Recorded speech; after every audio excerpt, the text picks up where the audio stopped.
the Somalian pipeline that is going from Somalia over to Columbus, okay? So we want to talk about that. Second thing is a little bit later, we're going to talk about property taxes, really dive into that pretty extensively with the whole property tax. I want to remind everybody that this is coming up. This is coming up Monday, January 26th.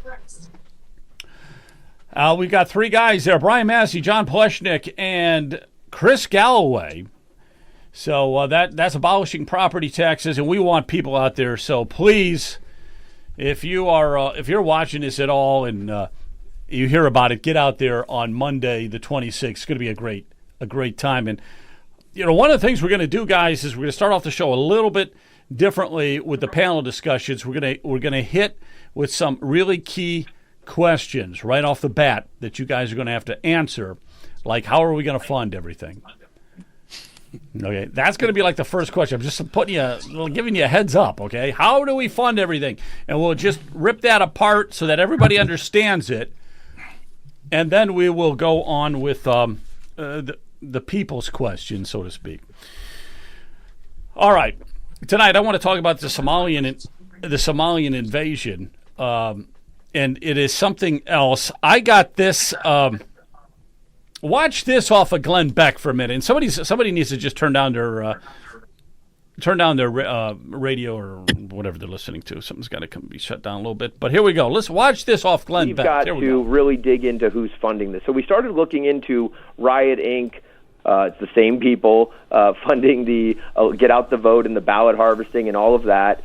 And then just because of why is there this distinct anti-ICE flavor to these protests, and why does it have the same investors in the migration and the election and the riot? And it seems pretty obvious. And the final piece, I believe, is this what Nick Shirley exposed in Minnesota with these these empty daycare centers is. It's obvious. It's right in our face. The left, they bribe new voters with welfare. They try to create a new dependent class. They're hoping that they'll vote blue for the rest of their lives.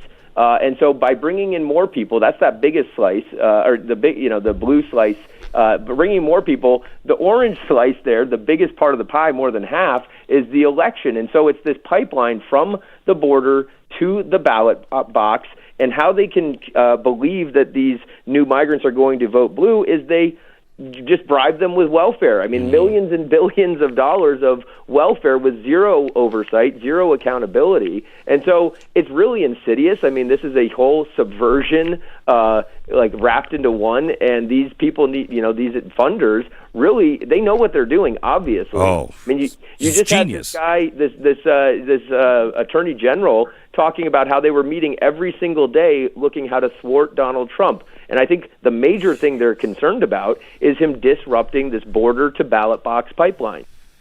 So the border to ballot pipeline, and we see that with the Somalian invasion, okay? We see that. And that's what I want to talk about here is you hear what he was saying there. This was on Glenn Beck yesterday. I was watching the show, and I was saying, I got to tape that. That's really good stuff. But this invasion, think about it now with Somalians, okay, who are a different type of people. They really are, because they are very hostile, very edgy. They're willing to fight at the drop of a hat, okay? Also, when they come into this country, they don't become part of the culture. What they do is they don't learn the English language. They get on the welfare. They stay on the welfare, and it's documented. They've been on the welfare for 10 years, and they have no intentions of getting off. But the one thing the Somalians will do is they will vote as a bloc, okay, as a Democratic bloc. All right? So think about that a minute, because I was thinking about that. We have the second largest Somalian population in the entire country in Columbus. So if you got 40,000, 50,000 Somalians there, and you're giving them all this welfare, you're giving them the SNAP, you're giving them this transportation ability to make money transporting other Somalians. You're giving, and then in return, and not only that, but all those phony daycare centers that are set up as well. But in return, they will vote Democrat. They will support. And that's why, think about all this, guys. That is why the mayor of Columbus, Ginther, is just went ballistic with the whole idea that there's any kind of fraud with the Somalians going on in Columbus. He went crazy. And the other thing that is driving me nuts is these YouTubers are being called gaslighters. So the YouTubers that have been going in Columbus to videotape these daycare centers, that the doors are locked and nobody's opened that door in months, okay? But they're still getting a lot of money. Now you got DeWine, you have Phil Plummer. They're coming out and they're saying that this is all gaslighting, that there is no real major fraud in Ohio, and basically telling the YouTubers, don't go anywhere near these daycare centers and start recording, okay? Stay away from them.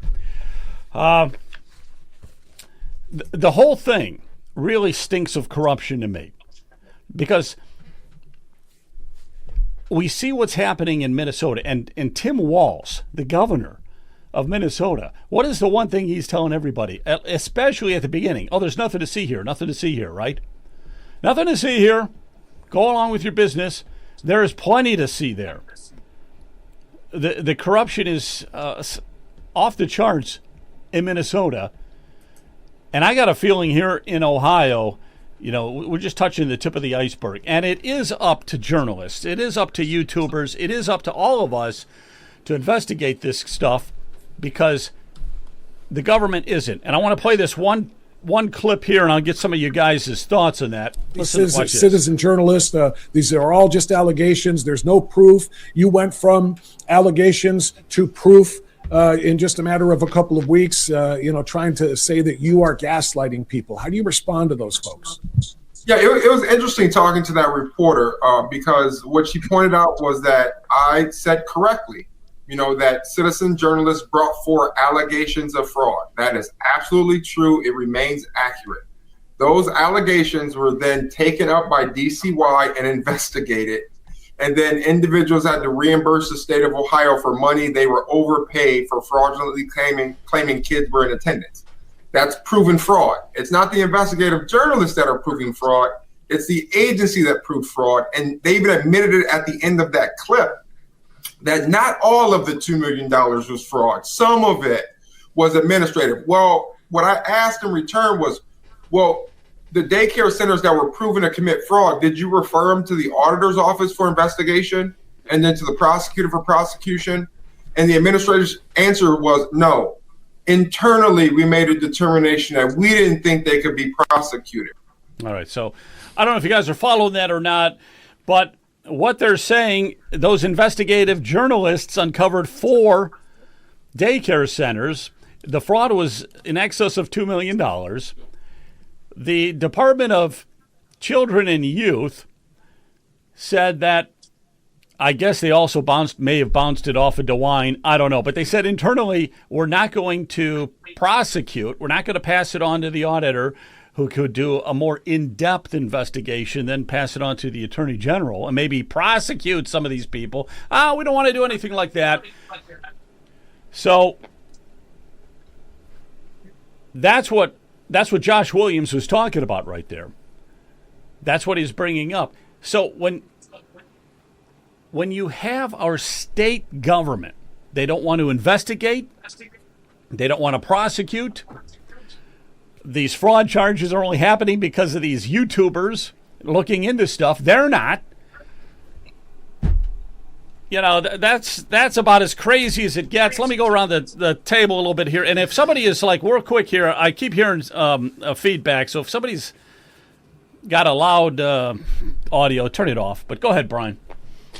Yeah, I'm just wondering, does the Attorney General, do they have to have something referred to them? Or if they hear something that's going on, can they go out and just investigate on their own? Or do they have to have somebody knocking on their door saying, gee, I think there's a problem in Columbus? You have to blame the Republican Party. They're all Republicans down there. Oh, the State House is all Republicans. Yeah, it's all Republicans. So we're saying, let's just keep voting more Republicans in. It just Well, if blows it's my any mind. consolation, if you vote the Democrats in, it'll be worse. Believe it or not. It Well, will yeah. be Well, worse. so we're just going, over the cliffs slower with the Republicans because they're not doing their job. They are not protecting the interest and the property of the citizens of Ohio. Period. No. And they all should be removed. Yeah, I mean, what do you think, Jonathan? What's your thoughts on that, man? Well, first of all, I'm going to say again, because every time I get opportunity to make the following statement, I avail myself of it. Those aren't Republicans. If we want Republicans in Ohio's Ohio Republican Party, I'm air quoting that, we're going to have to work at it. We're going to have to work to kick out the Rhino non-Republicans. And we know, I mean, it's open secret. Everybody talks about it. We ended up with a system that's a uniparty. And we ended up with that because the far left invaded the Republican Party. We all know that. So what I say is let's roll up our sleeves, use precinct strategy, which is just a fancy term that's been attached to basic American civics, to get real patriotic America First conservatives into the Republican Party. As soon as we have voting majority, all this nonsense disappears. It's like magic. It basically is just like magic. We're going to use civics to reclaim the Republican Party. We're going to wedge it out of the claws of the far left, ultra liberal Democrat Party. It should no longer be an extension. That's my comment to Brian's comment. Anyone who knows who Don Lemon is, would be interested to know that guy, he had his 15 minutes of fame and then some years of just being this nonsense peddler on TV. In case you missed it, at some point, I think it was today, he just happened to be in some church in Minneapolis, and a whole bunch of people came in because they heard that ICE was coming in. I know this is tangential to the Somalis, but the ICE is brought into Minnesota, into Minneapolis, because of this issue and because of that release from Nick Shirley. So we've got ICE coming in, and that knucklehead, Don Lemon, he happens to be in this church and happens to stream a whole bunch of people that went in and just went crazy inside this church on a Sunday because they heard that the pastor of the church was somehow aligned or affiliated with ICE, which brings me to a core, key, fundamental topic it's fundamental to what we're discussing here. And that's the lack of press and media. Anybody who thinks that Don Lemon or any of those knuckleheads were ever actually journalists is only fooling themselves. If we could get back to the point where we could trust our news sources and journalists, then maybe they would tackle these kinds of issues. But in the meantime, we only have people like Nick Shirley. So I'm thankful personally that he did it. And I think a lot more of us should be doing those sorts of things, investigating what's happening, open up a camera, start the app, do it responsibly, do it legally, but get yourself out there and start investigating, because we clearly have some branches of law enforcement that are turning a blind eye or maybe in on some bad deals. We have journalists and news media who are turning a blind eye or actually blowing smoke and providing cover for these illicit acts. So it comes down to us and we the people in both regards. Be citizen journalists, investigate, share, get the information out, and also find precinctstrategy.com or ohioprecinctstrategy.org. John, I'm going to go to John here also. So what do you think, John? What do you think about this whole situation also with the Somalian pipeline and the daycare center and stuff like that? Joe, the Somalian scandal in Minnesota and in Columbus, Ohio, isn't just the tip of the iceberg in terms of daycare fraud, job and family services fraud. It's the tip of a much bigger iceberg of waste, fraud, and abuse that stretches from the federal to the state to the local governments. And everyone knows that there is no such thing as a government that doesn't have fat to cut. And from the taxpayer's perspective, do you really care whether it's outright fraud or it's just brazen wastefulness? Maybe we're a little bit angrier when someone is deliberately stealing the money, but when we're spending $1 million on a barber chair or all the nonsense we've heard out of the different layers of government, sometimes there's a debate: is it criminal or is it just criminal stupidity? But this is just a little example of the waste, fraud, and abuse in government, which is exactly why when taxpayers say we're overtaxed, we can't afford to pay anymore, and government comes back and says there's no way, it's impossible. Forget cutting services that people actually care about. We could cut non-existent daycares. We could cut waste, fraud, and abuse, and we would have billions and billions of extra dollars to spend in Ohio. We would have trillions of dollars to spend in the United States. There is so much low-hanging fruit to pick, Joe. This is just a powerful example, and we need to use this example to get people angry and motivated to go for the big nut. To go for the enormous amount of real corruption, waste, fraud, and abuse that we have at every level of government. President Trump is trying to do it, and man, they're fighting him on it because there's a lot of people making their livings, and it's not just Somalian fraudsters in Minneapolis. It is way bigger than that, and it spans all of government.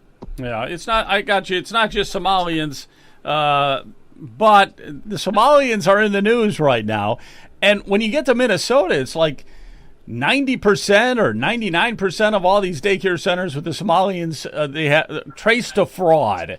Okay, and they even said it's part of their culture to do this kind of stuff. So it's kind of like what's going on here. But the bigger thing too, guys, is how are they setting up the daycares? Somebody is doing it for them. The fraud is so obvious that it's deliberate. And it's got to be one of these voting blocks where, you got 50,000 Somalians who will vote Democrat in Columbus. We got to keep that voting block there. You can't win then if you are a Republican for a judgeship, a lawmaker, anything. You couldn't win if you were a dog catcher. When they have a voting block that size in Columbus, you're not going to be able to do anything. Let me go over to George. Hey, George, the voice from beyond. Well, you could probably get elected dog catcher because, oh no, I'm sorry, those are the Haitians that eat the dogs. Never mind. Oh, they eat the cats. That's okay, right, so, the Haitians. Yep. So, I think the bigger scandal, I preach on this and screech about this all the time. The bigger scandal is not even the waste, fraud, and abuse. The biggest problem in my book is how our Constitution has become so malleable that everything's a federal function. Daycare, food stamps, housing. Are we still a constitutional republic, or are we just a socialist, higher socialist version of Finland or Sweden or Russia? It's ridiculous. I mean, the government has its nose and finger in everything. And as I mentioned this previous, the federal government has everything's become federal. Whether you started things that are natural functions like defense and some administration, you get into medical. Medical is totally dominated by the government. Education is totally dominated by the government. That's right. Roads and construction totally dominated by the government. So is anything not governmental anymore? Why don't we just say, get rid of the states and have the federal government administer all the money for all the programs, food, housing, lodging, daycare, diapers, and then, the whole republic has teetered and gone down the drain because the people are so used to Uncle Sugar doing everything and anything for everybody, whether it's again medical and on and on and on. So it's I think that's the bigger philosophical scandal that we need to identify. And when we talk about the sugar daddy, it's of course it's our money. It's our tax dollars that are going to fund all this welfare. We're spending ourselves into our own slavery. forget about Bitcoin and electronic currency and all this. We're funding ourselves into slavery. I mean, the American people, as long as they got their other football games and their porn and their beer, they don't even seem to give a thing about any of this. That's all they need. That's all. Yeah, I would agree with George on that, because I've been asking, is our 250-year experiment, is it over? And it sure sounds like to me, I'm agreeing with George 100% on that. That's teetering. Well, Brian, Ronald Reagan famously said, and he is so right, that we are never more than one generation away from losing freedom.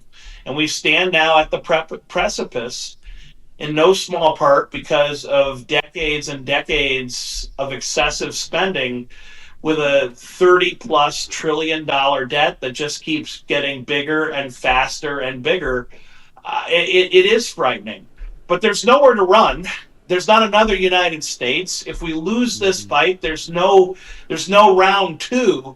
And so, as difficult as it may be, we have to draw the line in the sand right here, right now, and say we want to take it from 250 to 300. We're not going to stop at the semi-quincentennial. We are going to make it for another generation and another generation forward, but we're not going to do it easily, because there are definitely forces at work here that are not accidental. It's not just laziness and folks moving like automatons. This is a plan to destroy the United States from the inside out. This is a plan for the socialists and the communists, who know that if they can dumb down people with bad education, take away civics, get us focused on nonsense and hedonism, then yes, eventually everyone will become a taker rather than a producer. The country collapses in on itself, and suddenly, we're all building pyramids while people are whipping us. It is a sad future, but it's one that is not unintentional. Our enemies want the United States gone because we are the rebellion of the people, of we the people, against tyranny, against dictatorship, against the oligarchy and the super wealthy. The reality is the United States is a fundamental threat to every dictator and every tyrant in the world, because their people see the United States and say, I deserve better for myself. They start to think about Thomas Jefferson and revolution and a better life for their family. We don't even have to invade another country to threaten them. Our freedom is a threat because it demonstrates that there is a better life than one under tyranny. There is no other country. That is, this is the only country we got, man. And there is no other country out there like this country. Yeah, nobody's going to come to our rescue. But here's a question that I have, and that is, there seems to be clear indication that at least some of the money that is alleged to flow through these Somali groups out of the country, because there's a connected piece having to do with the airports, and there are flight logs that appear to show huge suitcases full of cash on top of whatever actually gets wired out of the country and sent electronically. But if huge amounts of money are leaving the United States and going to Somalia, and I have every belief that there is, if some of that is going to terror groups, then at what point are the elected officials culpable? If we have people in Columbus, Ohio, for instance, who are elected politicians, and let's set aside for a moment the likely fact that they probably benefit from the Somali community by votes and money and kickbacks and stuff. Just setting that aside for a moment, what if money is flowing out of the United States and we the taxpayers, through fraud, are actually funding terrorism? That seems to me quite likely. And that's something that I'm very anxious to hear a lot more about. I know that Jack Windsor was actually one of very few true actual journalists in the state of Ohio. Jack Windsor was in Columbus investigating over the past few weeks. He's released a series of articles. That is your cue, listening audience. Go find Jack Windsor and follow him. I'm hopeful that he and people like him actually do the investigative journalism and figure out if that's the case. I would love to see some accountability on the part of our elected officials if that proves to be the case. I'm going to play this. I'm going to see if I have audio for it because I just put it together here. I just grabbed this now. Let me see if I got audio for it. Yeah, there we go. There it is. Yeah, but I got to see. Oops. Let me do this here. Yeah, hit the little audio insignia at the bottom. Just make sure that's maxed out. It is. Yeah, you may not be sharing. No, now it's muted. Yeah. Yeah, it's too low, though. You can't hear it.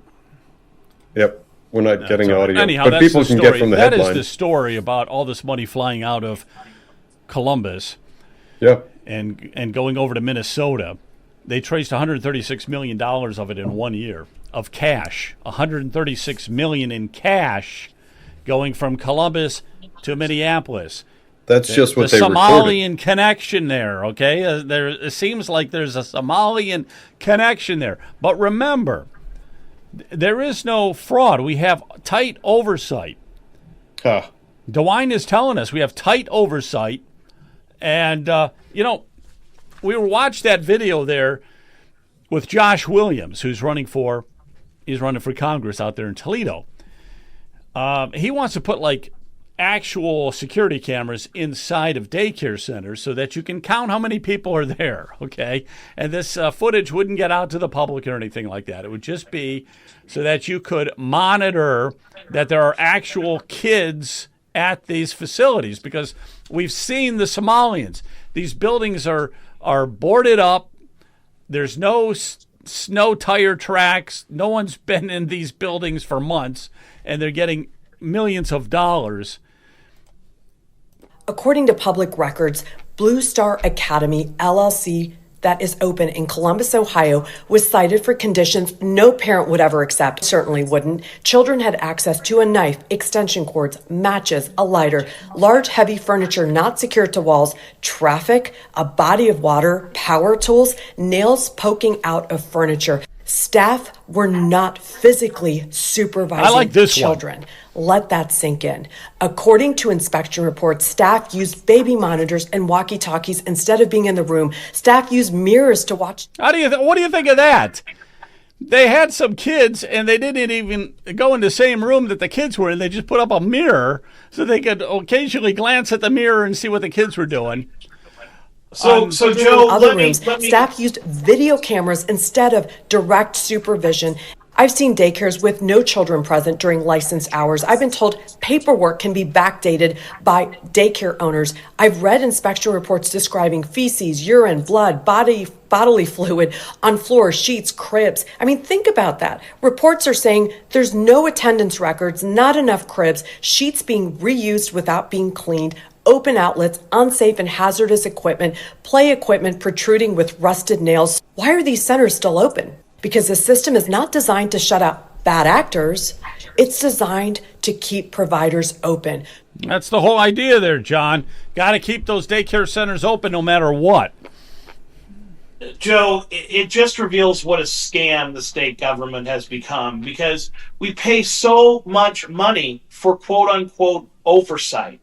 And yet we can see there is no oversight. I mean, fundamentally, aside from the state legislature that votes to pass the laws and the Supreme Court that hears appeals from our local courts, what is state government? It is layer after layer of oversight. In theory, state government is there to make sure that local government does its job well. Got to tell you, I'm not seeing the oversight. I'm not feeling the return on our investment. And once again, this Somali daycare issue highlights a problem, but it's not the whole problem. The problem is that our entire government is incompetent. The problem is that we are rife with waste, fraud, and abuse, and we're spending billions of dollars for a state government to provide oversight that's obviously non-existent. And whether it's straight up corruption or incompetence, it's millions and billions of dollars being wasted either way. So when I hear folks say we need more and more taxes, I say, it's time to cut our losses. We should be cutting taxes drastically. No one in their right mind would spend their own money for this kind of service? No one. So why are we giving our tax dollars to it? It's insane. Well, now as I keep harping and saying, because DeWine and Phil Plummer and others in the legislature have been coming along and saying, well, there's nothing to see here. And they said that all these YouTubers like Mahek Cook and others and Jack Windsor, and there's been a slew of them that have gone to these daycare centers recently. They're all gaslighting the situation. There's nothing to see here. Now, who agrees with them? And this is a red flag, the Plain Dealer. Plain Dealer, Chris Quinn, who does a podcast show, he's come out and said that, I'm so glad that they said it's all bogus and they called it gaslighting, because that's what it is. Now, of course, he's referring to the Republicans like DeWine and others who have come out and said that. So he loves DeWine, okay? He loves them. He said the MAGA fringe seem to want a scandal to exist rather than celebrating Ohio's security. Top-notch oversight and security that we have. It's a joke. It's a joke that's not funny. It's a joke that's not funny. Yeah, just remember, Joe, that the governor's office believes this waste, fraud, and abuse is really just a cost of doing business. That's coming out of the governor's office. Not acceptable. The other question I have, if there are children in there and they're being treated that way, where are the parents? Why aren't the parents... I remember if we had a kid going to daycare, we were inspecting that daycare facility to make sure that it was something I want to put my child in. Brian, according to there's some indication that some of these Somali families are just sort of flipping kids. So if there's one family that has 8 kids, another family, sister-in-law and brother, they might have a daycare center, and all they're doing is watching those 8 kids that are their nieces and nephews. Oh, yeah. There's some indication so it'd be in their happening. home. So they'd flip kids in their own homes, and they would charge the government for it. Right. Charge the government however many scam. thousands of dollars a day for watching your nieces and nephews. There's some indication that may be happening as well. I crossed that threshold a long time ago where I'm going to give some leniency to some of these supposed journalists, whoever that Quinn character is from the Cleveland.com and the Plain Dealer. It's really unfortunate because I grew up in printing in Cleveland, and we were very close with a lot of the people at the Plain Dealer decades ago. And I liked them. We used to do a lot of stuff together. My respect for them is completely gone. And now they're basically not much more than a scene magazine, which if you're not from the Cleveland area, is just this tabloid production that's just sensationalism and lacks journalism in my estimation. But so my plan in the future, or actually I'm already doing it, when we find the flaws in these sorts of statements made by people like Chris Quinn, go back and put it in their face, put it out on social media and say, this didn't age well. Remember Chris Quinn, or whatever his name is? Remember when you said that there wasn't fraud in these daycare centers? Well, let's take a look now. Why were you gaslighting your public?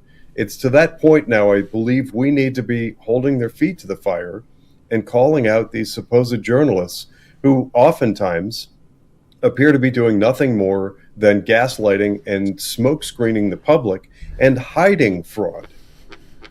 That's all they're doing. We are going to show all of them the door out. And we are going to make sure that these people pay for what they have done to us.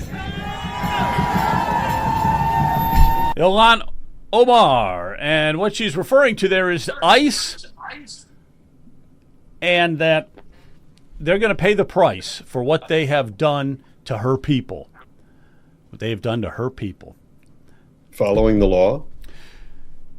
Yeah. So, George, you still with us? So, Joe, there is an interesting ICE update for Ohio. I'm not sure if you saw the headlines. There's an interesting ICE update for Ohio. Donald Trump's deputy director for ICE, so the number 2 at ICE, is actually moving back to Ohio to run against Congresswoman Marcy Kaptur. I read that. And I have to look into that a little more closely. You're right. John, if I could correct that, she's moving back to Ohio to run in the Republican primary against Josh Williams and Derek Marin for the nomination. So, yes, that's true. That's right. So. Josh Williams has definitely thrown his hat in for that congressional he's thrown a seat. long time ago, and obviously she has the Trump endorsement. But it's that's unfortunate. I like Josh Williams. I thought Josh would do a great job. Yeah, I really do. I like Josh, and I like Derek Marin too. But there is a way to beat the Trump endorsement. Last year, Kevin Coughlin ran against someone in the 13th district Republican primary in 2024, and the opponent had endorsements from, I believe, J.D. Vance, President Trump, and not certain Bernie Moreno, but J.D. Vance and President Trump. And Kevin Coughlin, do you know who he got an endorsement from that beat those two endorsements? Any idea who that endorsement was from? So now, wait a minute. Are you talking about a Republican or a Democrat?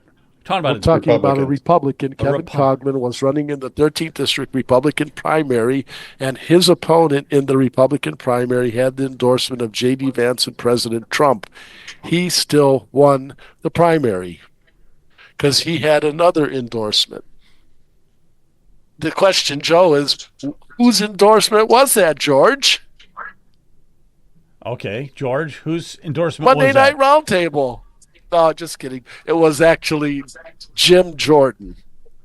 Jim Jordan's endorsement is more powerful in the state of Ohio than President Trump and Vice President J.D. Vance. So for District 13, but 13 is Amelia Sykes' district, isn't it? That was still the Republican primary. It doesn't matter. I'm just referring to the Republican primary. I got you. Okay.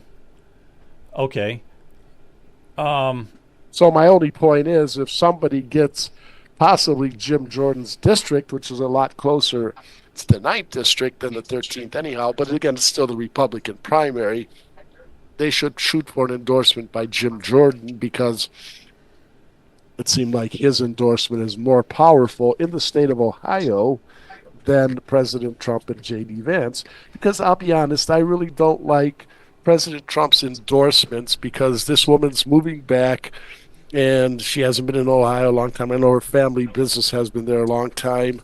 But a lot of President Trump's endorsements in my book are questionable in the sense that, oh, this person worked for me, or this is a great guy, he got my endorsement. A lot of times I don't know how he does his endorsements, but I think he should be a little bit more circumspect and a little bit more because if he was to support Josh Williams, let's just say, theoretically, Josh would win.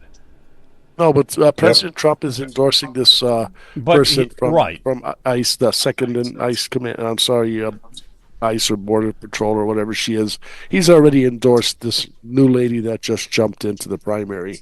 Does she live? She lives in Ohio. I mean, she has to live in Ohio. Yes, but she doesn't have to live in the district. But she does. She's moving back because her family farm, where she grew up, is in the district. Crazy. Yeah, but she hasn't been in Ohio for the last 10 years, and granted, she grew up here, and obviously a lot of people leave Ohio for greener pastures and bigger and better things. But like I said, look at the fiasco that President Trump created in Pennsylvania when he endorsed Dr. Oz and some other things. There's some people that he endorses that, in my book, I don't know, this is a good political word, but in my book, they suck.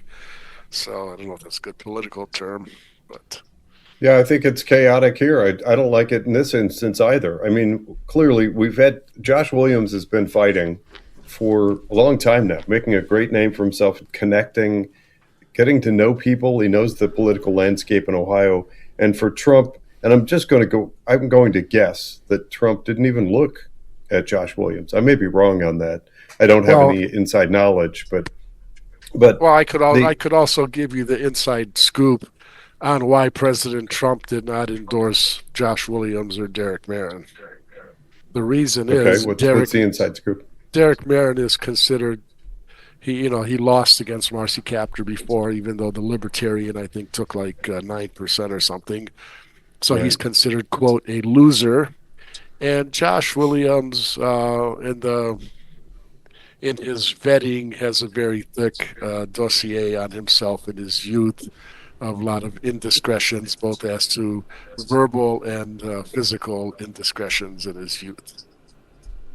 So, wow. Okay. Well, that's interesting because something I had heard too was along the same lines with Derek. They were really upset with Derek because he lost by less than a point, and he was well funded from what I understand. So there was this the Libertarian took about 9 points from him. The Libertarian was funded by the Democrats to siphon off, the malcontents. Okay, so maybe that's what happened. But I'll tell you what, you never get a second chance, guys. When it comes to politics and they got to put big money out, when you lose, they really don't want you anymore. I mean, you become a has-been, okay? And maybe they feel, so Derek is not going to be chosen, so now let's look at Josh Williams. He's a little risky. Who knows? All right, so we're going to bring in this other woman. We got to investigate her and find out more on her. But she was second in command of ICE. We're going to bring her in. We're going to support her. I'm talking Trump here. We're going to bring her into Ohio. We're going to support her, and we're going to get her to crush Marcy Kaptur. Whatever her name is, maybe she has a role in Columbus, Ohio. Put her in Franklin County. That seems like where she's most needed in Ohio. Get the Somalians out of there first, and then we have. You got Haitians, you got Somalians. All we need, huh? You got Haitians, you got Somalians. What the heck's happening in Franklin County? It seems to be they flipped in what America last some time ago. So maybe this woman with her ICE experience and connections, maybe she's needed in Columbus. Well, she's needed. Yeah, we'll see what happens. We'll see what happens, guys. We're going to probably go into the property taxes here. But no kids inside, millions paid out. Door shut tight, Nick Shirley walks in, brings it all to light. Where the children at? Millions spent, but classrooms bare. Where the children at? Tell me, Mr. Governor, who's accountable for that?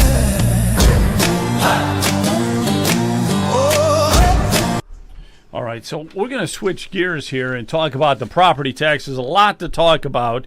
And also, we will talk. George, I'm going to ask you a question. But first, everybody's got to get to this event coming up Monday, January 26th. Got to get there. Auburn Career Center. It starts at 6:30. So please, this is imperative that you're there. Secondly, I got a few announcements here. Secondly, if you're in the chat, let us know you're out there, okay? So please, chat something. Let us know you're out there. And we want to bring you into the conversation, okay? Third, did you want to say anything, George, about Gary Coleman? Yes, I do. He's having an event, and the flyer I sent you had January 21st, 2025. It's actually January 21st, 2026. Let me pull up the new flyer and make sure I got the right date. It's Wednesday, January 21st, 2026 at the Firestone VFW Post 3383 on beautiful Waterloo Road in beautiful Akron, Ohio. Doors open at 6. Program starts at 6:30. Gary Coleman will be announcing that he's running in the primary to eventually be the nominee against Amelia Sykes, who's a terrible, terrible representative. There isn't anyone that she doesn't associate with who doesn't hate America, including Ilhan Omar, Sandy Cortez, and the woman from Texas. They all basically hate America and they'll do anything to bash it. So she's an anti-American, do nothing congresswoman who doesn't even live in the district. So Gary Coleman is going to run, and he's going to make his announcement on Wednesday. Yes. It's Kerry.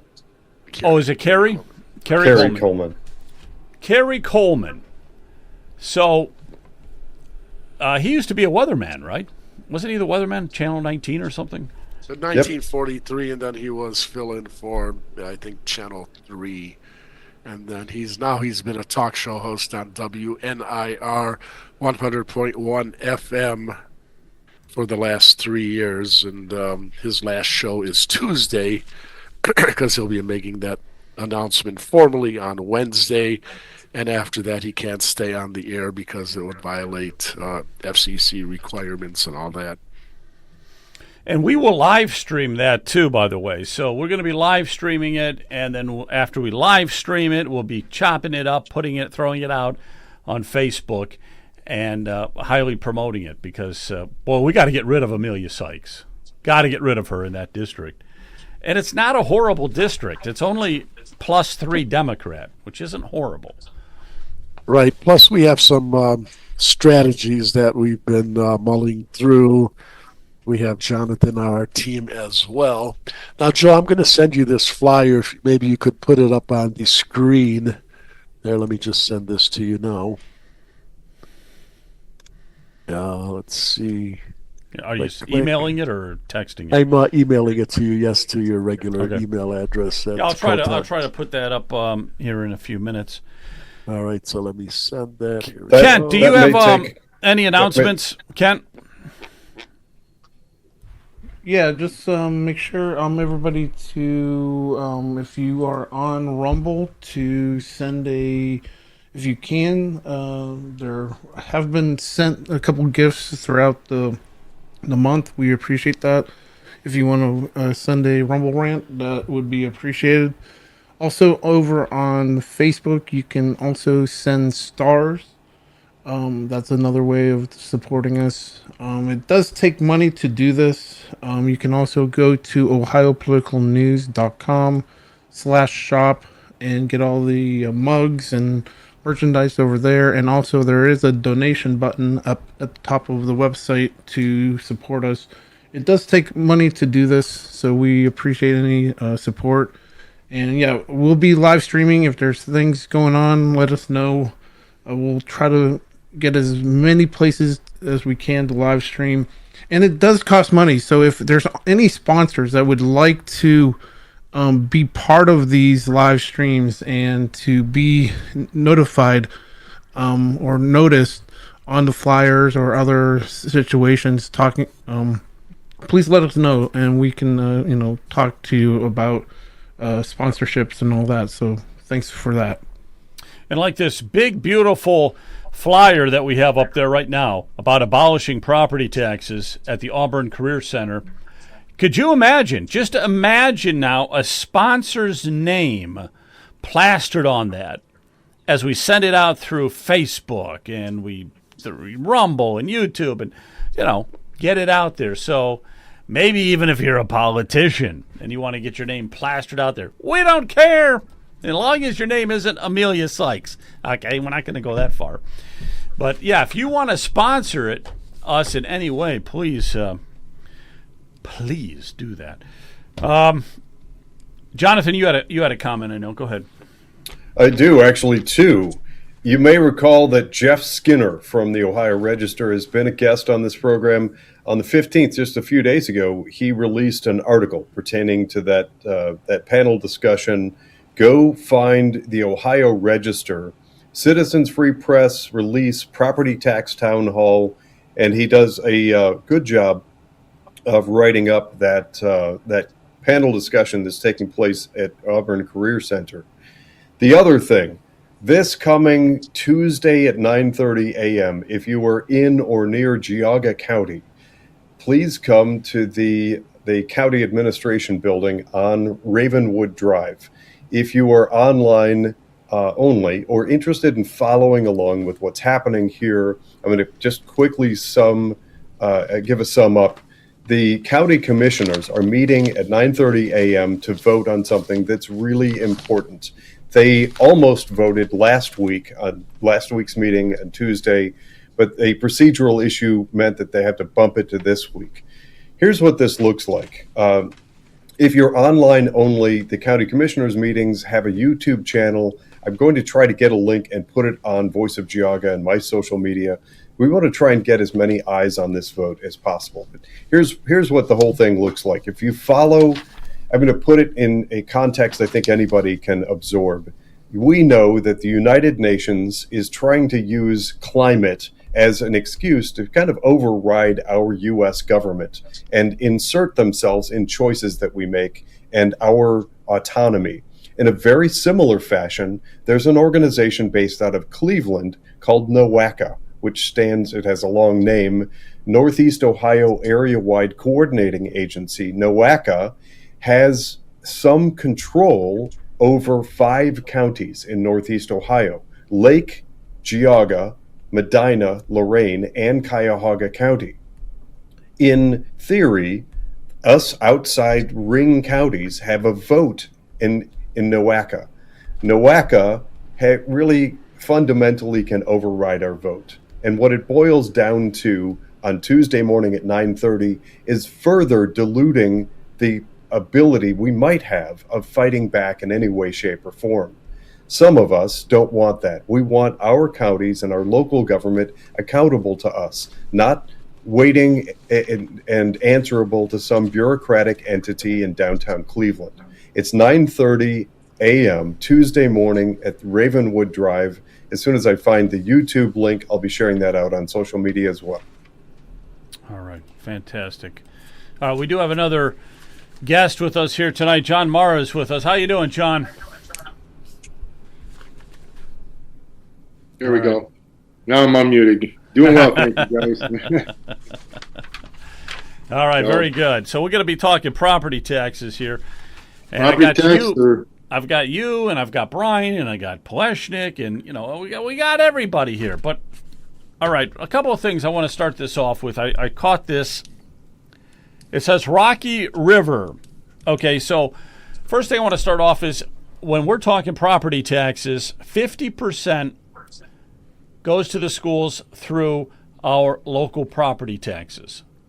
This is statewide on average. 50%, then 40% is given to the schools through the state, and another 10% through the federal government.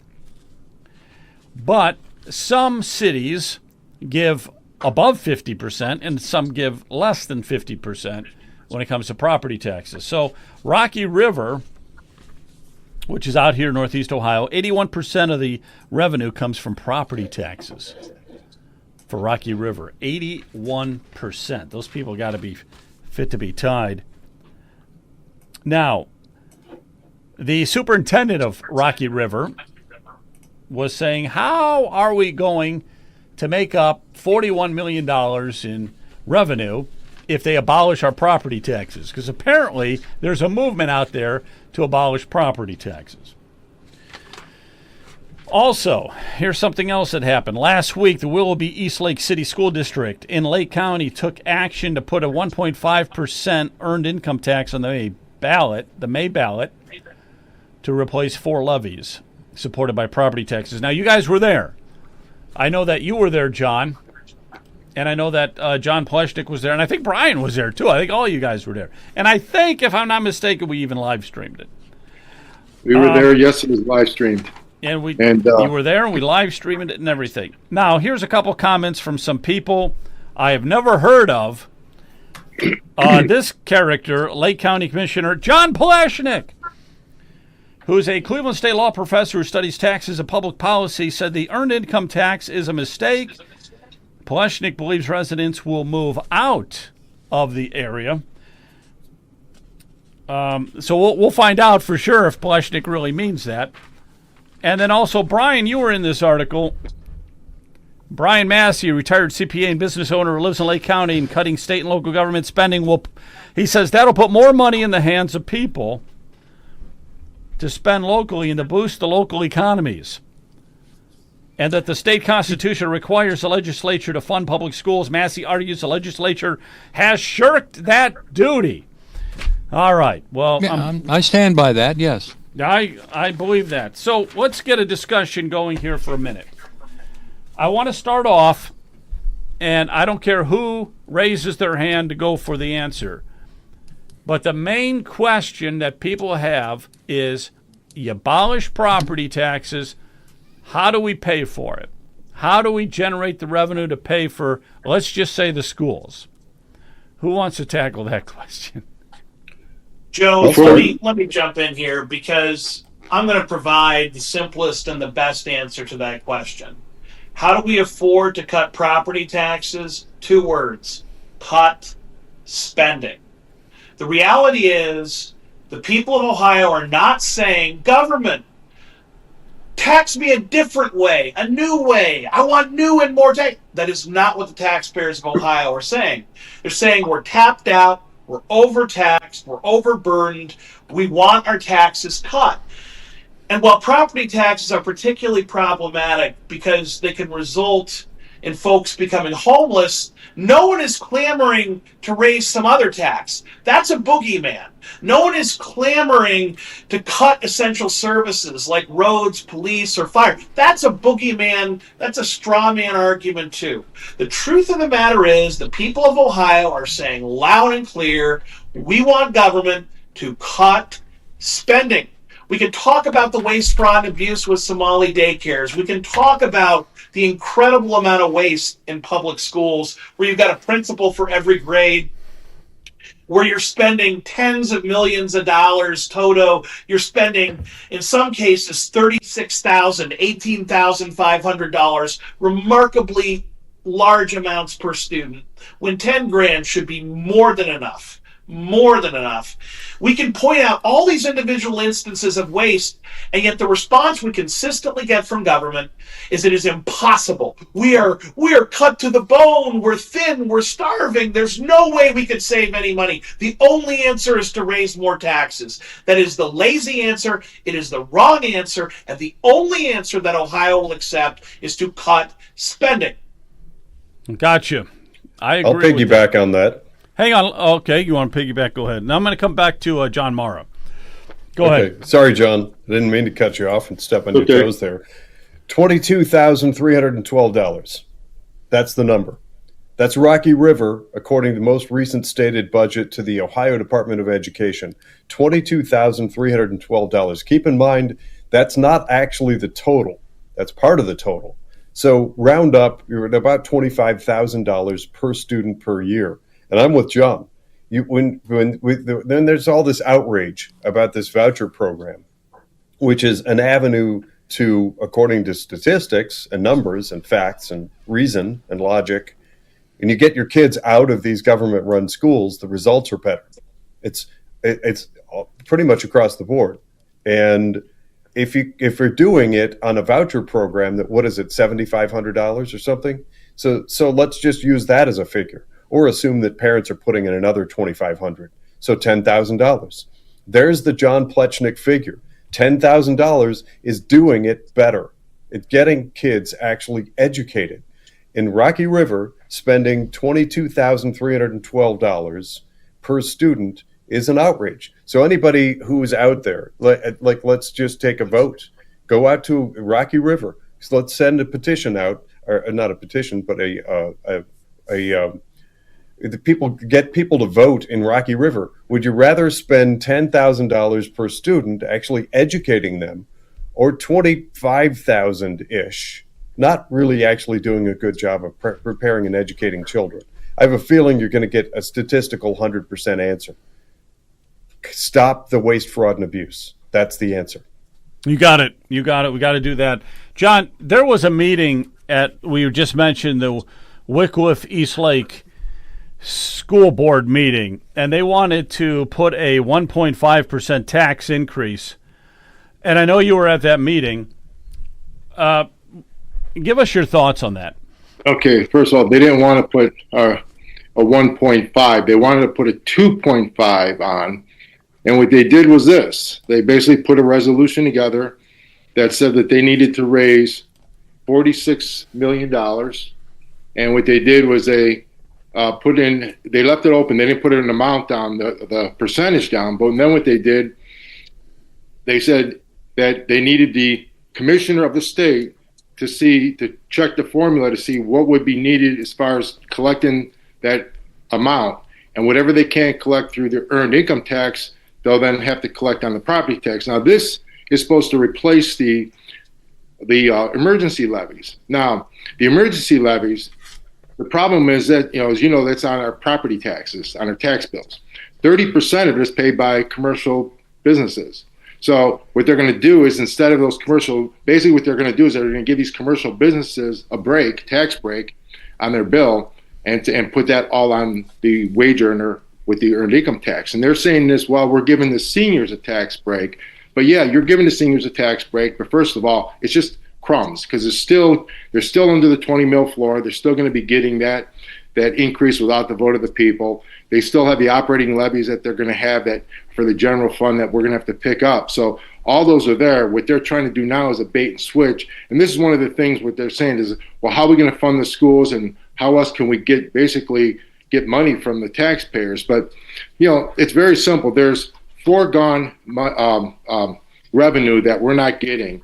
I was doing some research, and we go to Policy Matters Ohio. It's really interesting.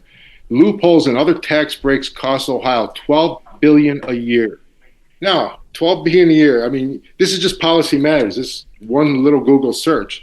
So I think we need $13 billion to totally fund the schools dollar for dollar. So again, where are we going to get the money? We can do DOGE, we can cut spending, but you know what? If we get this foregone, if we can collect this foregone revenue pretty much with these loopholes and tax breaks, just pretty much, you know what, guys? They expire. I know they wanted to bring in businesses, which was great. They did with all these tax breaks and cuts, but sale's over now. It's like now it's time that we need to collect this money. If we did that, we can fund the schools dollar for dollar, and they can keep their budget and their money. And again, the schools should be looking for more other loopholes and tax breaks that our legislators are giving, and collect that money instead of trying to go back at the homeowner. And now they want to take it out of the working man's paycheck. I mean, this is ridiculous what they want to do. All right, so let me got Wycliffe numbers working also. man, Joe, this Let has to be me said. wait one The second. working man is I wanted to clarify something. I'll come right back to you, John. I'll come back to John Pleshnick here in just a second. I just want to clarify something. When you're talking loopholes, and you're saying that there's $13 billion out there that we could grab, can you give us an idea of what these loopholes are? Well, Policy Matters here. A lot of it is there are tax breaks and benefits for business and economic development. A lot of it are, like I said, the sales tax. There's the state will forego an estimated $16.4 billion in these tax breaks in fiscal year 2026 and 2027. It's pretty much public sector, nonprofits, tax breaks by size. There's a lot of tax breaks, property tax, and what other, mostly property There's tax breaks? There's prescription drug and selected medical supplies, building construction materials and certain used structures.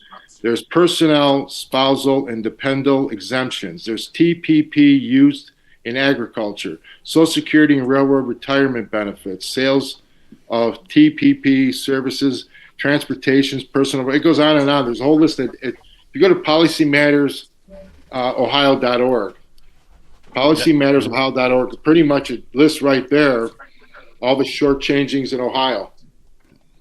All right, so we got a politician here. Of course, John, the other John is mayor, but we have now a county commissioner.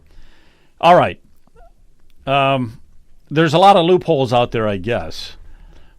So Joe, with respect to the loopholes and the point that Mayor Mara is making very powerfully here is that we are very happy to give enormous tax breaks and abatements to large corporations that just so happen to make large donations to PACs, that just so happen to play in all the state races. It's interesting how that works. First Energy is the infamous example, but they're certainly not the only one who's been coming to the state and asking for money from the coffers. And if you were to close all those loopholes, John's absolutely right. We're talking about billions and billions of dollars in foregone revenue.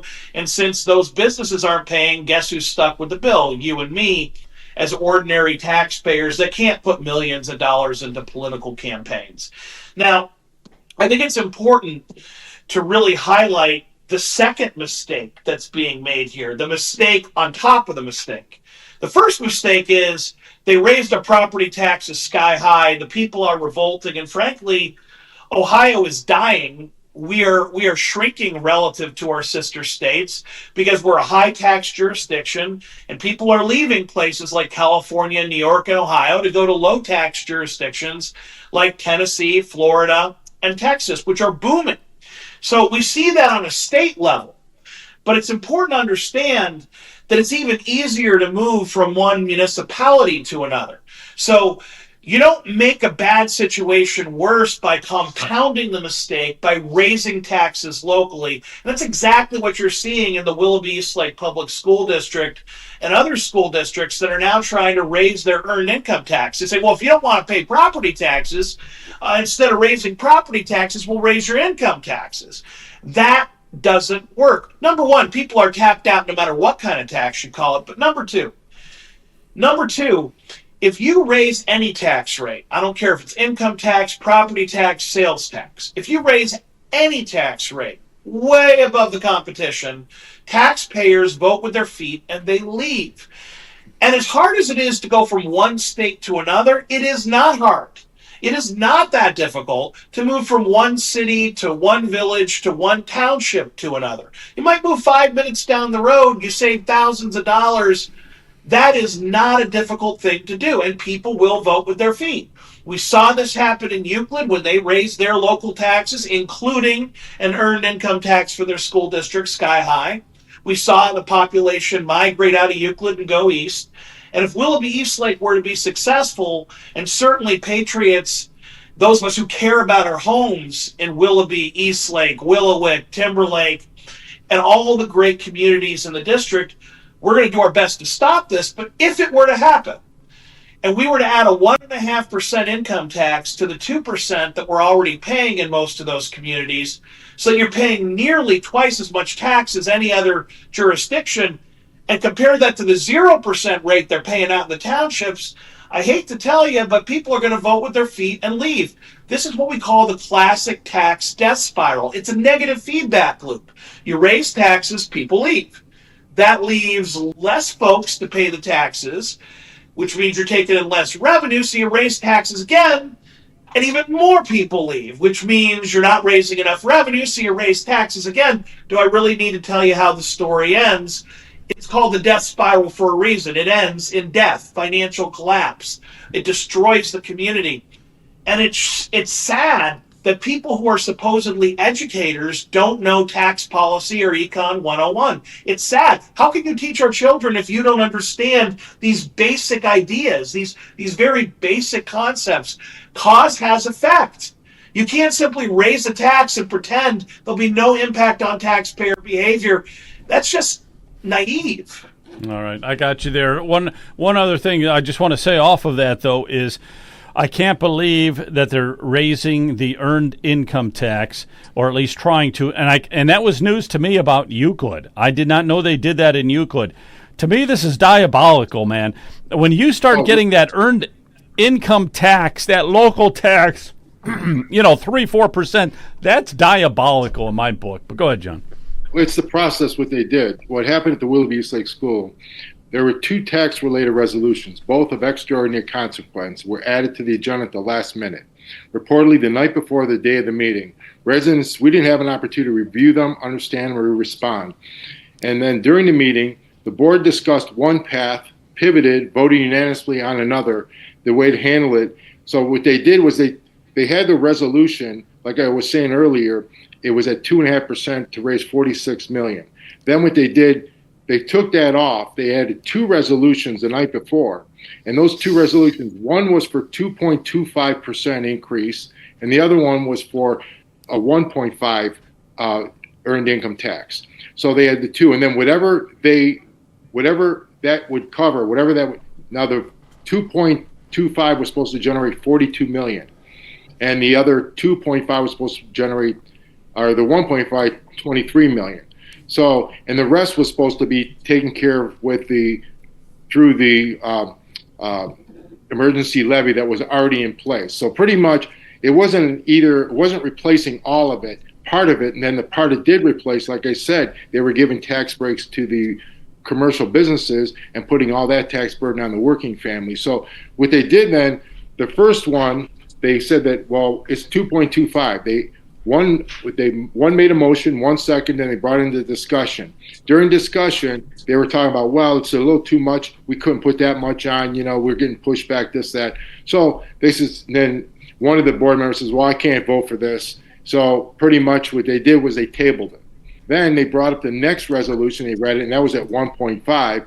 And of course, it was an either or, so they passed it unanimously. So this is like the trickery that they pull on it. And then they're saying, well, this is just going to get it on the ballot, so we'll let the voters decide. And of course, they pushed it through, railroaded it through. They had two special meetings close by, basically because they wanted to get on the May ballot. They need one more meeting now to get it onto that ballot, so that once they get it from the state, from the commissioner of the state, once they get that verified number, then they can put it on the ballot in May. And they know when they put it on the May ballot, they have a better chance, obviously, of tricking people into voting for it, because they'll have 20% say voter turnout, which means they only need 11% of the voters to pass it. And of course, they'll have everyone that they know to try to support. Of course, the seniors and the business owners now too, because they're all going to be getting tax breaks. So, it's diabolical, like you said, what they're doing. It really is. And to go with, Rep. Thomas, I mean, he's doing a great job with trying to get all these crumbs, put together. But he asked me about this earned income, what I thought. And I says, if it's either or, I go, no. I go, it's a bad idea. I says, why? The state should be paying for it, and the state should be collecting to get through. Basically, we had a 9% state income tax at one point, and that was mainly for the higher wage earners. It wasn't for the lower wage earners. And, they chiseled it down to 2.75. So there's a lot of the money right there, all those tax breaks and credits that are ongoing and continual. So go over to you, Brian, for a second, because you were at that meeting also. But, man, a 3-4% earned income tax, I can't even imagine that, because there's no deductions on that. It's just, whatever's the highest number on your W-2 or whatever, you're paying, 3-4% of that to the local government there, to your city. That's outrageous.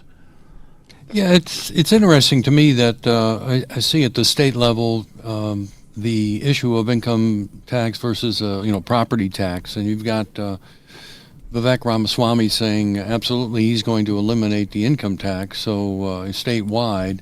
I'm just wondering if that puts an even heavier burden on the local authorities to collect additional income tax. So I'm agreeing with both John Marr and John Plechnik. It's just not sustainable.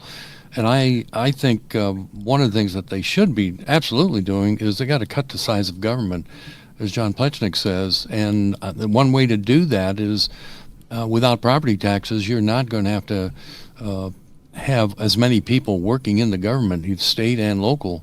That payroll is going to be cut down, and you're not going to have to pay millions upon millions of dollars to third-party appraisers. I don't see the government being in the role of property valuations. That's not a role of government. The property tax system is far too complex, and is ripe for manipulation by those in authority. Citizens don't understand it. We did have, in addition to the Willoughby Eastlake meeting, we did have a meeting in Willowick at the public library where Treasurer Zern had the meeting, and both John Marr and I had a chance to speak to the people. And I can tell you that people in that audience, there was about 75 to 100 people in the audience, they were really upset. I mean, really upset about, they said they've had enough of these property taxes. They no longer just want to be renters from the government. And we're pushing freedom and liberty for this generation and future generations. I got a question for you. So if you just move the money, it's not a property tax, but it's going to go to an earned income tax. I think that's just as bad, though. Don't we want the state? Isn't the objective here is for the state 100%. to fund the schools? Yes, through their sales tax or whatever. Article 6, Section 2, as Commissioner Pletcher keeps referring to it, that clearly defines that it is the responsibility of the state to fund all of the schools. Absolutely. Let me get George. George, you're with us, right? Are you still out there, George? Or did you leave? George. I wouldn't leave. What do you think? Or at least I wouldn't leave without saying goodbye. Gotcha. But, good. Hey, you're a CPA, and what's your thoughts on all this? So it seems like the schools are just going to say, "Oh, okay, well, let's not do the property tax thing. Hey, let's just raise the earned income tax." Well, first of all, you have to remember the public school system is not there to educate our students because the basic education that you're getting through 12 grades, you could probably get in 8. And the rest of the time, it's really there for brainwashing. So the less money we give to them, the better. So even $10,000 per student is too much. And look at some of the numbers we have now, 20,000, 25, 30. And the number across the board in the state of Ohio, let's just use 30% of the students can read and compute at grade level. So we need to cut expenses, and we need to hire qualified teachers who can teach reading, writing, arithmetic, not LGBTQ propaganda, hating our country, lack of civics, nothing about our Constitution. It's absurd, insane, and insanity, as we all know the definition, is doing the same thing over and over and over again and getting the same results.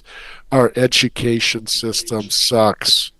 We used to be not in the top 5 I'm not much for these global standards, top 5 in the world. Now we're 38th out of 40 countries. Everybody's eating our lunch. Everybody knows how to use their cell phone and do video games and try to become billionaires in the coffee house doing, Bitcoin. But education, engineering, STEM, science, technology, engineering, and math, and obviously the trades, you don't need 12 years of education, quote, education, to become a carpenter, a plumber, a welder. And we have clients who have eschewed this whole higher education stuff, and they're 25 years old and they're making over $100,000 as a carpenter. Or they're welders. I have a client who's a welder. He's making, of course, I think he's a deep sea welder, but he's making $350,000 a year because he's making stuff and doing stuff. We don't need, this nonsense about, you can't go further if you don't have a high school diploma. They should be able to issue a high school diploma in nine grades, not 12. Yeah, I agree. I think college should be shortened too. I mean, I think a degree, a bachelor's degree should be 2 years, 3 years, 2 maybe, 2.5 years. That's it. Done. Get out in the real world. And instead of sitting at a desk and doing nothing and reading, and these kids graduate, too many of them graduate today and they're not qualified to do anything. Right, and they go on for further education, and they're out in 2 years, and they have $60,000 in debt, and they become a barista at Starbucks. So the whole system is upside down. It's insanity from the frauds that we talked about early to what's going on with our education system. We need to get whipped into shape. It's absurd. Absolutely absurd. All right, let's go around the horn one last time here, John. Go ahead. any other thoughts on the meeting or in that? I know it was a good meeting, and to me it was frightening. It was frightening because the school system again they're clamoring that they don't have any money. Got to do this for the kids. We've the one lady, I can't sleep at night. I was going back and forth, but 2.5% was too high. But I'll tell you what, let's just go 1.5%. And I'm like, this sounds like it was planned from the very beginning, just to go 1.5. Well, it was. I mean, it was blatant that they had it all planned because, again, remember, they're not allowed to talk to each other. Everything they discuss is supposed to be right there in the open at the meeting. But they say that right at the beginning. But, Nancy brought up a lot of points, though. She brought up a point that, that over 80% of the district's operating, actually 84% are tied to payroll, benefits, and people-driven expenses, not books. And then the classrooms only get half of that. The rest is administration, support staffing, consultant systems, layerings of overhead that grow automatically regardless of enrollment, performance, or affordability. And then there's the fringe benefits. That's huge. The fringe benefits are pretty much 50% of the payroll. And, and again, that's where the biggest costs are with Willoughby's Lake School. Just round numbers, their payroll is $50 million and benefits are $25 million. So they're at that 75, almost 80 million right there. So, that's where it's at. And then again, pensions, health insurance, retirement packages for administrators, non-classroom staff, that's on a very rise. They have multiple teachers per classroom, and then they're guaranteed, protected, untouchable. And who pays for them? Us, the homeowners, and the family. And then again, they're giving gold-plated pension obligations. Okay, that we'll never see any of those. And then they're the bonds. Basically, every bond that the district issues is secured by our homes. Our property is used as collateral, not performance, not from the outcomes. And then when the costs rise, the system doesn't adjust. We do, the taxpayers. And then it's called funding. They call it funding education, but the first dollars don't go to the kids. They go to pensions, benefits, debt service, and the bureaucracy. And that's what crowding out looks like. And that was the word, crowding out that she wanted to bring in there, is because that's what they're doing. They're crowding out with administrative costs and all this bureaucracy they have, basically crowding out. And then the kids are suffering because the proficiencies keep going down and down and down. And that's the reality of it. So you want to close on that, I guess? No, that is good. I'm going to let John have a word here. Go ahead, John. But I think the CUP report said only like 80. I think in Cleveland Heights, I looked at the CUP report, and it was 84% goes for salaries. 84%. Correct. Listen, we all acknowledge that the fundamental relationship in a school is between teachers and students. Everything else is just to facilitate that relationship and should be, I won't even say secondary. It should be third, fourth, fifth, sixth. It should be far down the road from it. And yet we see this ballooning administration and overhead that has made education completely unaffordable. At the same time, it's made education worse. You put all those administrators between the teacher and their student, I don't need to tell you, education suffers, and that's borne out in lower and lower proficiency scores. But in terms of how this meeting happened in Willoughby Eastlake, I think it's a microcosm of what's wrong with tax levies and the system that's being used to fund schools locally, which violates the state constitution, as we've discussed before. There's a whole total intentional lack of transparency. I mean, you don't see the school board members openly discussing this issue and saying, let's talk about raising taxes. Let's talk about a new 1.5% income tax. They're not saying this is a good thing. Let's vote for it. They're not talking about it at all, because the truth is no one wants you to know. They want to sneak it through on the May ballot. They want as few people to turn out as possible. And that way, only the loyalists who've been briefed on the issue, people who are going to be paid out of the new taxes, are going to show up to vote. And everyone else is going to get blindsided. If this was such a good idea, if they were proud of what they were doing, they'd put it on the November ballot, let everyone vote, and they'd take the rest of the year to explain what a phenomenal idea they have. Of course they know that raising the earned income tax by 1.5% is going to destroy this community. They understand that over the long term, people are going to leave, and that's going to leave a heavier and heavier burden on those who remain, on low-income, middle-class people who are going to be taxed to bejesus and back. They understand that. But let's be real here. The superintendent, the treasurer, they'll have moved on to some other district 5 years from now, and the disaster that comes next is not going to be their problem. These folks don't care about the long term. They go for their next promotion, their next job, and they leave us behind in their wake. But there's a total lack of transparency. And frankly, I want to take it another step. There is a contempt for the taxpayer. I heard those school board members speaking out of both sides of their mouth. On the one hand, they said over and over again, we want feedback, we want community engagement. But in response to the feedback they got, which wasn't just no, it was hell no. There was a very powerful immediate response from the few members of the public that did find out. And it was universal. Everyone said, no, this is a terrible idea, whether we're talking about the mayors, the taxpayers. We all came out and said the same thing. No. Their response was, oh, you're threatening us. You're intimidating us. No. We're giving you feedback. We're giving our employee. We're your boss as the voters. We're giving our employee feedback. We're saying, no, you obviously misheard us. We do not want to pay more taxes. And we certainly don't want to pay such a high tax rate that it taxes people out of the district. Yeah, this is the problem I have with everything. It's like we shouldn't be begging them. We shouldn't be wheeling and dealing with them. We should be the ones making the demands. And there's not going to be an increase in tax, so, stuff it, and that's it. Done. I wanted to, and if you guys know who these school people are, I was going to write it down, but it doesn't do any good to say the school board. These are individuals that people need to know who's on that school board, and people need to say, we don't like what you're doing, and they need to confront these individuals because they're individuals. They need to be confronted. And the more that they are off into, just a vague name like school board, they feel comfort in that, Yeah, Joe, there's a problem. I hear what you're saying, Joe, but I want to speak on behalf of Commissioner Plechnik there.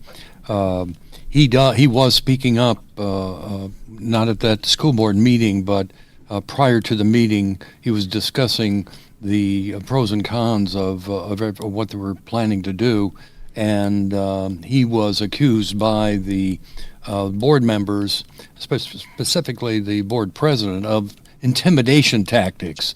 So now, when Stacy Menser mentions about intimidation tactics, now that now you've got other people that are on the side of Stacy Menser now coming down on John Plechnik for intimidation tactics, and all he's really doing is trying to point out the problems with their decisions. So I agree with you, but there's ramifications on that. They're now going to come back to us that are saying, you can't do this to the community.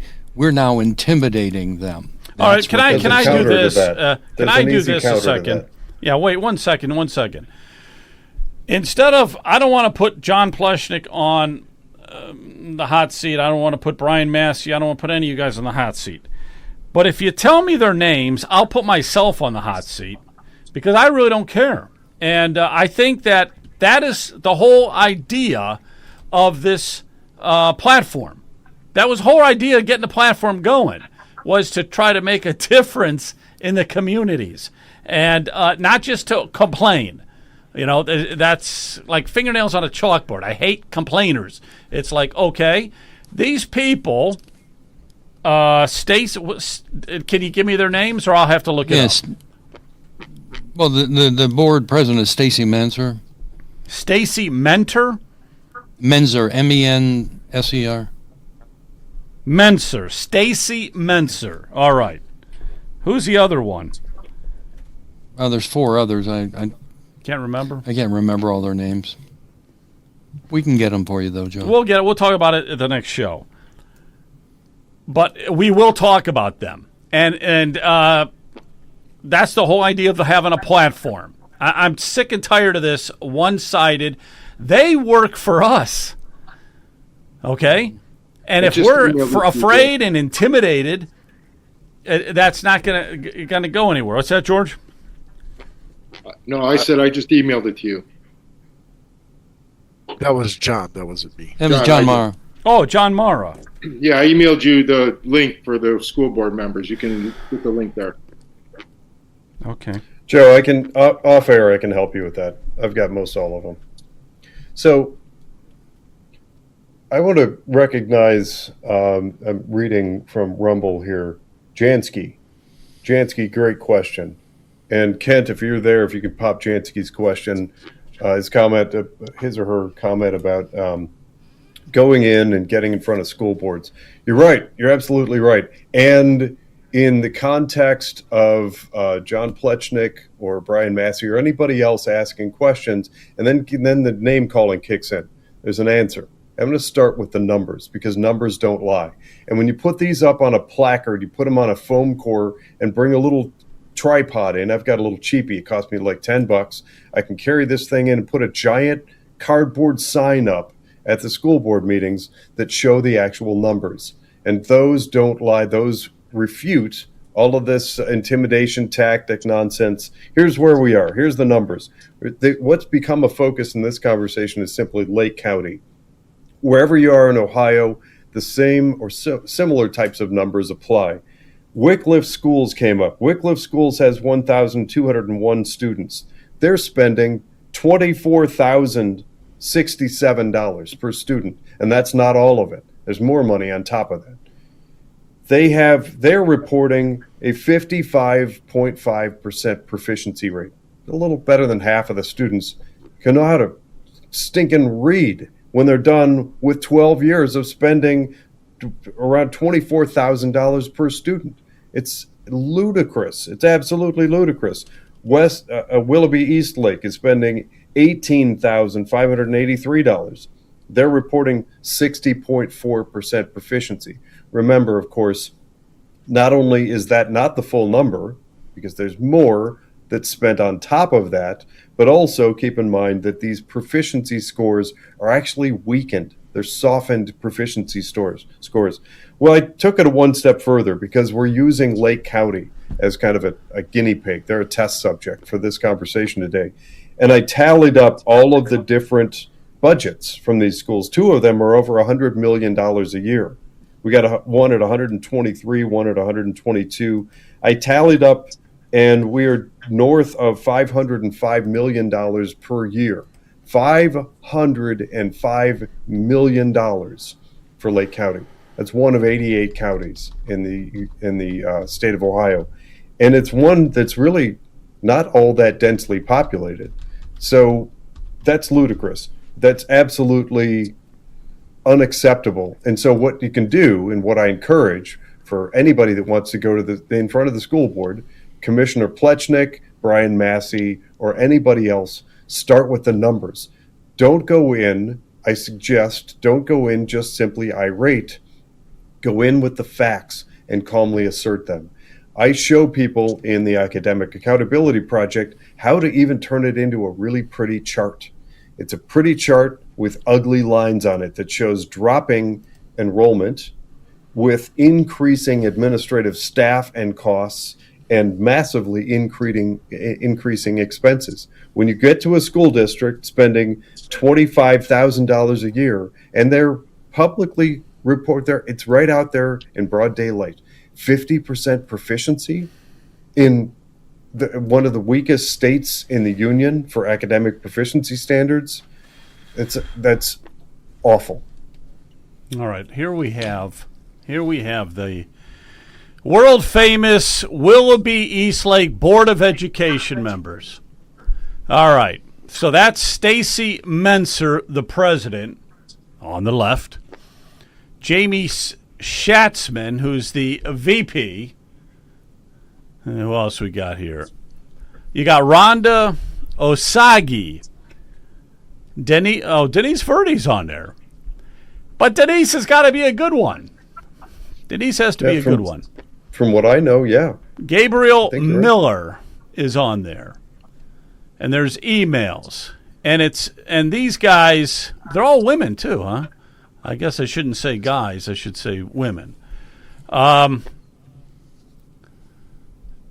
me, this is who you have to voice your opposition. So anybody listening or watching, these are the people you need to send emails to, make phone calls to, and let them know that you're not going to have a tax increase, okay? You are not going to play their game.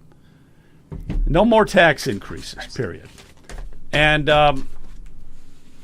it's ridiculous. The whole school board thing is ridiculous because you got a couple of people making decisions for the entire city, and they're all on there because the teachers union funded them to get them on there. I'm glad you said that. If you didn't, I was just about to. Yeah, they funded it to get them on there so to pass levies. That's basically what they do. That's how it works. Massive conflict of interest. All right. This whole thing has gone nutso. Okay. Last but not least, I'll let George end it. George, you want to just end it with us with some words of wisdom? Yeah, just momentarily on the school board. Speaking of intimidation, they're intimidating a county commissioner who represents the whole county, who's a tax professor and an attorney, who's a pretty smart guy all around. And their intimidation tactics when the levies come up, like you said, the teachers unions fund it. They get, they delay, they obfuscate. Their propaganda machine would make Dr. Goebbels of the Nazi Third Reich blush with embarrassment. So they're saying a sitting county commissioner who's exercising his First Amendment rights as a citizen, a taxpayer, and a commissioner is the one intimidating them. So I say to hell with them. They need to be taken to task for their intimidation tactics, their propaganda tactics, and their overall insanity. But that's not what I want to end it on. I want to end it on a happy and positive note. I know you find that hard to believe, Joe. But, all right. Yep. Hit us with it. What I'm going to say is, if you look at the statistics that just came out, we have the lowest trade deficit since 2009, thanks to Trump's tariffs. Tariffs. Say that fast 3 times. So, and the other statistics that I've been waiting for and hoping for that it would be a big number is the number of overdose deaths, mostly from fentanyl, from 2025 to 2024, and the overall drop in death from overdoses has declined by about 3,000 per month, almost 40,000 on an annual basis.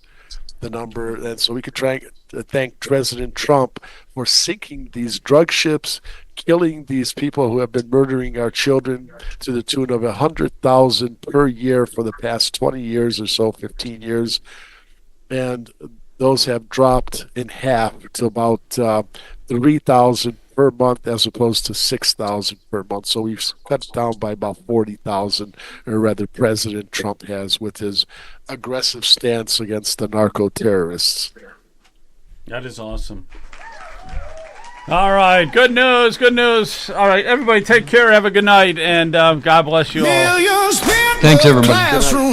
Good night, all. Where the children at? Tell me, Mr. Governor, who's accountable for that?